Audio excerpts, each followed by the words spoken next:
सोचिए, अगर कोई पिता गुस्से में अपने ही 7 साल के बेटे को मृत्यु को दान दे दे तो वो बच्चा क्या करेगा? रोएगा, डरेगा या सीधे यमलोक पहुंच जाएगा?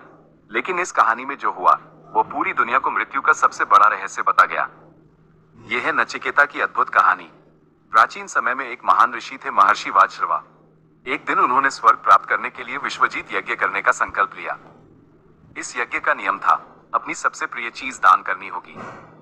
लेकिन जब दान देने की बारी आई तो महर्षि ने अपनी अच्छी गायें छुपा ली और बीमार और बूढ़ी गायें दान में देने लगे। ये सब उनका 7 साल का बेटे नचिकेता देख रहा था। नचिकेता ने सोचा तो उन्हें पुण्य नहीं पाप मिलेगा। वह अपने पिता के पास गया और बोला, पिताजी, आप मुझे किसे दान देंगे? पिता ने कोई जवाब नहीं दिया। नचिकेता ने दूसरी बार पूछा, फिर तीसरी बार। अब पिता क्रोध से भर गए।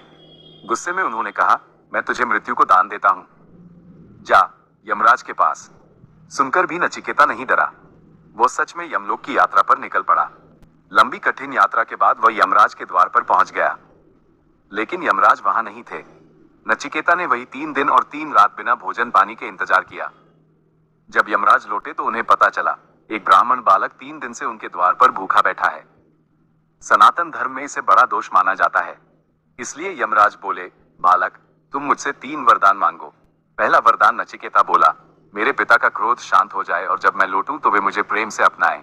यमराज बोले, तथास्तु। दूसरा वरदान, नचिकेता बोला, मुझे वह ज्ञान दीजिए जिससे स्वर्ग प्राप्त होता है। यमराज ने उसे पवित्र अग्नि विद्या सिखाई और उस अग्नि का नाम रखा गया नचिकेता अग्नि।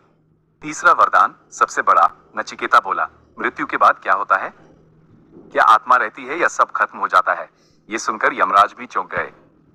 उन्होंने उसे बहुत लालच दिया, धन, राज्य, लंबी आयु, स्वर्ग की अप्सराएं, लेकिन नचिकेता ने सब ठुकरा दिया।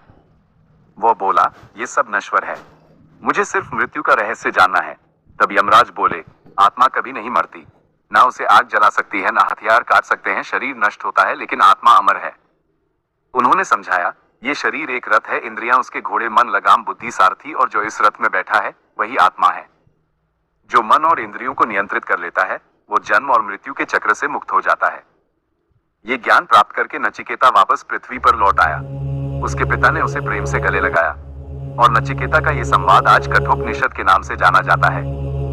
ये कहानी हमें सिखाती है, सत्य का मार्ग कठिन जरूर होता है लेकिन वही इंसान को अमर बना देता है।